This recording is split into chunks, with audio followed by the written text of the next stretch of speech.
জয় কৃষ্ণকালী মায়ের জয়। এটা হলো স্টেশন থেকে নেমে কিভাবে যাবে সেটার ডিটেলস তোমাদেরকে জানিয়ে দিলাম। বর্ধমান স্টেশনে নেমে ৮ নম্বর প্ল্যাটফর্ম দিয়ে বেরিয়ে পিছন দিক দিয়ে বেরিয়ে যাবে। যে কোনো লোককে জিজ্ঞেস করবে যে কালনা রোডের বাস ধরবো, দেখবে দেখিয়ে দিবে। ওখান থেকে তোমরা 30 টাকায় টোটোও পেয়ে যাবে, 10 টাকায় বাসও পেয়ে যাবে, 10 থেকে 15 টাকা নেবে।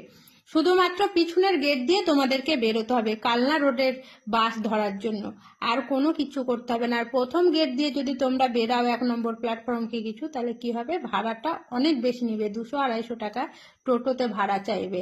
আর পিছনের গেট দিয়ে যখনই বেরিয়ে আসবে, 8 নম্বর প্ল্যাটফর্ম দিয়ে যখন বেরিয়ে আসবে তোমরা, এসেই বেশি না 2-3 মিনিট হেঁটে পিছন দিক দিয়ে যাই রাস্তা আছে, সেই রাস্তা দিয়ে গিয়ে দাঁড়াবে যেখানে বাস স্ট্যান্ড বা টোটো দাঁড়ায়।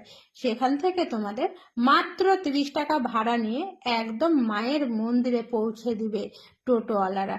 তাই একটু তোমরা এই ভিডিওটাকে দেখলেই বুঝতে পারবে যে কিভাবে মায়ের মন্দিরে পৌঁছে যাবে তোমরা, সঠিক ভাড়া দিয়ে সঠিক টাইমে আসতে পারবে। কোথাও ঘোরাঘুরি করতে হবে না, ছুটাছুটি করতে হবে না, একদম মায়ের মন্দিরে এসে ভক্তদেরকে পৌঁছে দেবে।